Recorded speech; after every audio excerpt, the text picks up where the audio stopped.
Welcome back to our seventh Small Talk. Here we have Terry Dixon, the second Vice President of ANSMA. How are you today? Doing well. So, someone told me that you used to play in a band way back in the day. Yes, I did. We were called Scorpio. I played rhythm guitar back in the day, but that was a long time ago. I was just a kid, but it was fun though. Yeah. So, I love the music industry. Yeah. Is that one of the reasons why you wanted to kind of be involved with it in some aspects? So, ANSMA in this case? I think that had something to do with it, like not being involved in music for such a long time. And like I said, we had a small band that played locally, and I still have my guitars and still sit in front of the television and try to follow something on YouTube. But other than that, I don't play at all. So being involved through ANSMA kind of fulfilled a void for me musically. Yeah. Okay. All right. So, how long have you been supporting ANSMA or been a part of ANSMA? I've been a part of ANSMA for about 15 years now. 15 years. Yeah. So, and just probably for the last 4 years or 5 maybe, I was the second vice president. But up to that point, I was just a board member. And then the opportunity came to kind of be a little more involved. So I took the second vice president job, and the first vice president is Cecil. So where I fit is that if there's something that Cecil can't make it to a meeting or something like that, then I'll fill in as second vice president, right? Okay. Yeah. So since you've been here for over 15 years, have you noticed any changes or just improvements through the organization? Yeah, I think the organization has grown in terms of how we showcase our talent. Mm-hmm. One of the things that we haven't grown much, and that is with funding. We are really struggling to get organizations and government organizations to recognize what we do, how important it is, and to increase the funding so that we can branch out even more and have full-time staff, upgrade our studio, mm-hmm. and all of those things. You need the little $10,000-$15,000 here and there, mm-hmm. is good piecemeal, but we need like a major chunk of money to come from one of those organizations so that we can catapult into the next level. And that's really the only thing holding us back is funding. Yeah. What do you think ANSMA has really succeeded in, other than just like putting on the artists and showcasing them? Some other big achievements over its whole existence that really stands out to you? Something that we did, and I hope we get back to doing, was, and this is one of the things that made me proud, was teaching young people studio etiquette, everything from voice to just how to conduct themselves in a studio and what it takes to create a record. We had young people coming in thinking that they could come in, let's say 7 o'clock, and be out of the studio by 11. And so we had a program where we taught them that that's not really how it goes. Mm-hmm. When you see, artists, these days it's a lot of hip hop, and you'll see them interviewed on television, and they'll say, well, we've been in the studio, almost every night for the last 4 weeks doing this. Yeah. It's the truth. That's mm-hmm. how long it is. But so trying to teach young people that the commitment to, creating a CD or whatever it is that they're going to do is more than just 7 to 11 and then let's go downtown and party. It's not like that. Mm-hmm. You could be there all night, every night, yeah. for a month or more. And trying to get that across to young artists, sometimes, it's a little bit difficult, but we used to have a course that we put on that would teach them that and how to conduct themselves, like I said, in a studio environment, stage presence, everything from microphone control when you're hitting certain notes, like all of those things. So I'd like to see us really get back to the teaching part of the business, the music business. Yeah. Okay. So, if money aside, let's say that money was not an issue and you could have anything you want. So you're going to institute kind of like the classes / workshops back. Yes, absolutely. What else would you add to that, given that you had the complete freedom to actually do it? I'd like for us to do more shows, but the thing that stays in my mind and that I hope we can someday do is that to put together a house band and some artists and travel, especially to the Black communities throughout Nova Scotia, and just put on shows, and not to have to be worried about how many people show up, if they're going to pay their $10 to get in or whatever. Not to have that worry, to just be focused on the artists and letting people throughout Nova Scotia know what we're about, and to see the amazement in some of the artists in terms of the audience, just being amazed at some of the artists that we showcase. It's amazing. In addition to that, I would like to see us everywhere we go showcase one or two local artists, because there are people singing of African descent singing country music down in Digby, and there's lots of that out there. So I'd also like to see us not only showcase our artists that are from here and the Prestons and all that, but also the local artists and give them a chance to see. So that's one of the big things I think that I would like to do. It would be costly, so we would have to have a lot of money for the bus and all that kind of stuff, and the accommodations and things like that. But it would be so great just to have people throughout Nova Scotia of all races see what we do. Yeah. And to showcase some of our artists. Because we are the African Nova Scotia Music Association. Yeah. So we have to reach out, throughout Nova Scotia. Exactly. Yeah. And even into New Brunswick, but it would be nice. So that's one of the major things that I would like to see happen.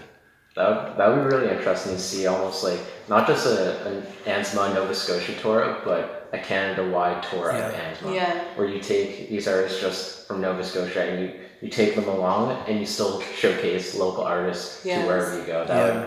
That would be great. That'd be awesome. That would be fun to follow. Yeah. So I realized that you're one of the volunteers at the Natal Day Festival, Freedoms Festival. So explain your experience there. I know you've been a volunteer. At the last one? Yes. I think it was great. I was hoping for more people, but what happens sometimes, which happened a couple of weeks ago down in Birchtown, is that there's not enough communication throughout the different organizations. Yeah. And what happens is that on one particular weekend, you've got 5 different things that are going on, and especially for African Nova Scotians, that pull people in different directions, and so you don't get the numbers that you hope for. But Natal Day was fairly good. I've seen larger crowds, but like I said, there was a lot going on down at the waterfront and everything. So what can you do? But it was, I think it was well done, well received. People that were there enjoyed themselves, and the artists did really well. Presented themselves well. Yeah. So I was pleased with that. Yeah. All right. So this kind of ties back into having the classes for the artists, but what can artists do? Not artists. What can ANSMA do right now to increase the support of their artists? Well, one of the things, and once again, back to funding, but advertising. You have to advertise. Yeah. And you also, I know we have somebody working with us under the NOW program, which will end in January, but we need somebody focused in on contacting artists and encouraging them to join ANSMA. We go to lots of other shows where we see artists of African Nova Scotian descent who are not a part of our organization. Mm-hmm. And I think that if we had somebody under recruitment, let's say, for lack of a better term, to get more people involved in ANSMA, because that's one of the things we need, is if we can get every artist to come in and have respect for the organization. Do you feel like, as a whole, the communication between ANSMA and the artists, it is on a good level, where artists feel comfortable to come in and ANSMA feels comfortable to go to the artists and ask them for help, and vice versa? I wish I could say yes to that, but no. There's a gap in communication somewhere along the line, and we're missing the connection with all the artists. We have it with some people. Do stop in, mm-hmm. and just stop in to say hi or to talk about whatever the next venture is. But we also have those that don't have the connection and aren't comfortable enough to come in and talk to us. And we, as an organization, have to work on that. We do have some expectation of the artists also, mm-hmm. Coming to us and letting us know what it is that they need and want, but it's our job as the organization to open that up, mm-hmm. and to make sure that they understand that they can be comfortable coming in and talking to us and coming to a meeting and expressing what it is, positive or negative, that they feel that they need or want in order for them to have success. That's all. That's we're open to that. Okay. So, why do you continue to stay and support ANSMA? Why do you think it's so significant? I think that when you see some level of success, mm-hmm. and not everybody's going to be Reenie Smith, but some level of success where somebody came in maybe a little shy, and then the next thing you know, they're on stage and people are paying attention to them, and their presentation is getting better and better over a period of time. When you see those results, and even though most times people don't relate it back to ANSMA, they won't. Rarely do people get on stage and say, once they get past the ANSMA stage, rarely do people get on stage and say, I'd like to thank ANSMA for helping me through this to where I am today. That rarely happens, but that's okay. Mm-hmm. But we do provide that for artists, and yeah. Mm-hmm. So it's kind of like almost like a parent in a sense, the thankless job of trying to do your best and push these artists through and kind of get them out. Yeah. But it's very rewarding when you see someone, just succeed in terms of, and I don't mean succeed in terms of necessarily being a big artist. I just mean succeed in terms of getting on stage, doing a good job, maybe bringing in a few dollars. Mm-hmm. Making an impact on... having people listen to whatever their story is, or whether it's hip-hop, music. In terms of music, I mean in terms of writing songs, right? It's great to see that happen. Trying to get it across to young people who write music to own the music. We've seen many times throughout history, people who have written music and kind of either sold it off or didn't copyright or whatever, and the next thing you know, it's on television on a Volkswagen commercial, and that person who wrote it is not getting any money, but the person who picked it up and bought it for next to nothing is bringing in money. So own your music. So that's one of the other things that we try to teach young people. Own your music. I think that, and you might have already heard this from people, but one of the other things that make me proud of this organization is its origins.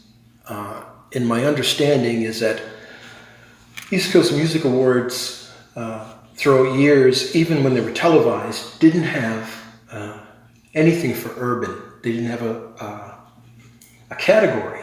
When they created the category, one of the first persons to win urban was Ashley McIsaac, the Cape Breton fiddler. Okay. And on television now, he went up to the microphone, and I'll give him credit, and he said, "I don't know why I'm winning this, but thanks," and walked off the stage. Yeah. And I think it's then that people like Delvina Bernard and a few others got together and said, you know what? If they're not going to recognize our artists, we are going to recognize our artists. Exactly. And I think it's situations like that where ANSMA was born. And I'm pretty proud of that, right? Correct me if I'm wrong. For ECMAs, do they have, like, are people allowed to go online and vote for each artist, or they just have like a collect group of people to vote?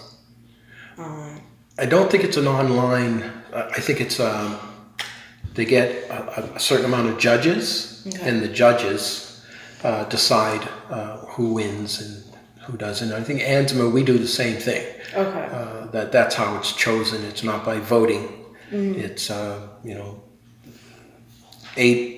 6 judges sit around the table. They listen to the CD if the person or group has a CD, and they look at the package. Yeah.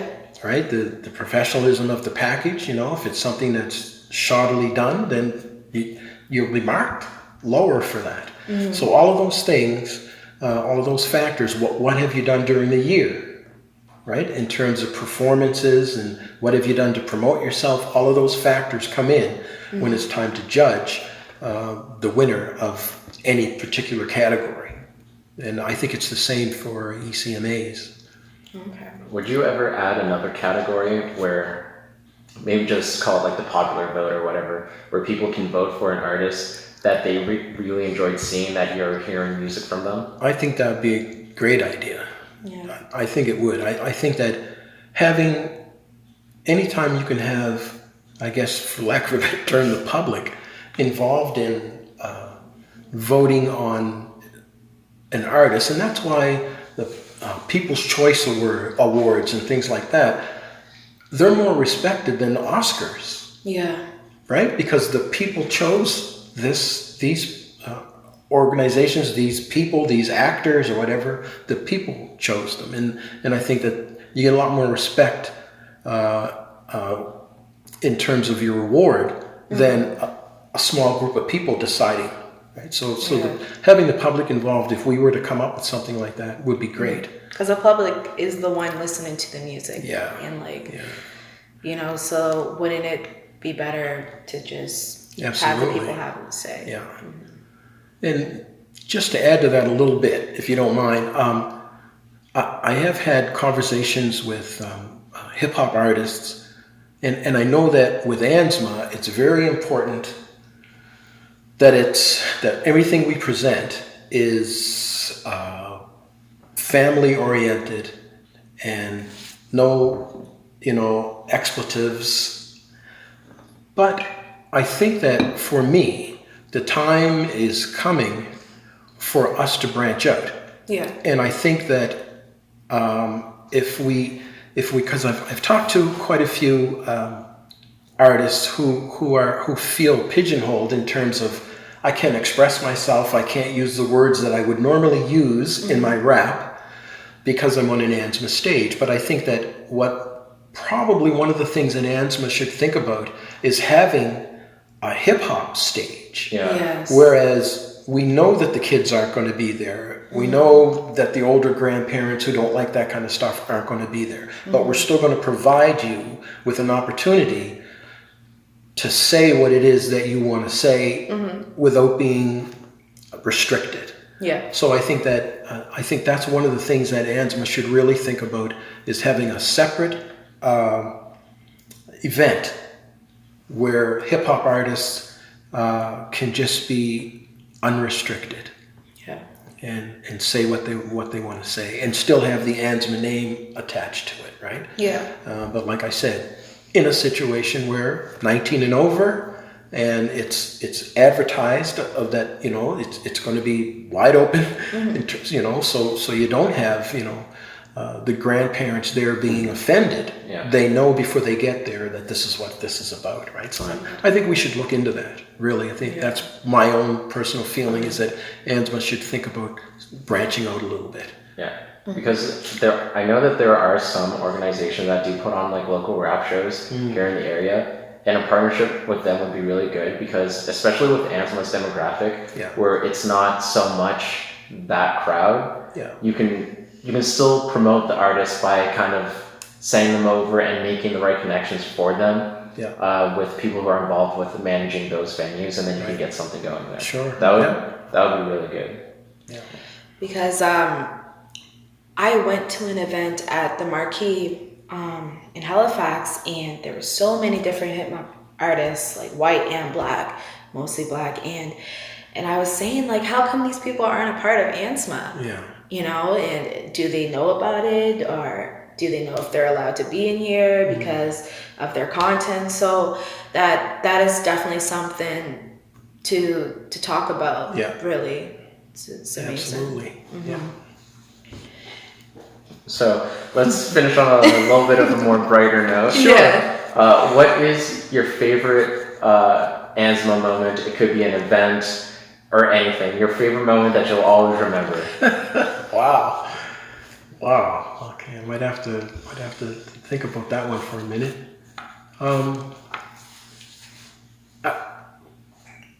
Maybe this is more personal for me, right? But I think that the first ANSMA award show that I went to, not knowing what to expect, and seeing the professionalism, and I actually sat back and said, is this a black organization can do this? People in suits and tuxedos, and it was at that level then, right? You know, and just the award show itself. And that's one of the reasons why I said, you know what, I think I want to be involved in something like this. I think not just the award show, but the organization that can present African Nova Scotians on this level. Yes. Level of professionalism, just the whole production of that night just made me go, okay, yeah, we can, we can do some real good things. And I think so. That's one of the moments that stays with me, was just watching that show and saying, yeah, I want to be involved in this. Yeah, definitely. Okay, that's a good one. I like that. Yeah. Thank you for joining us for episode 7 of Small Talk with Terry Dixon once again. Thank you so much for joining us. It's been a pleasure. Thank you. Thank you. All right, that was good.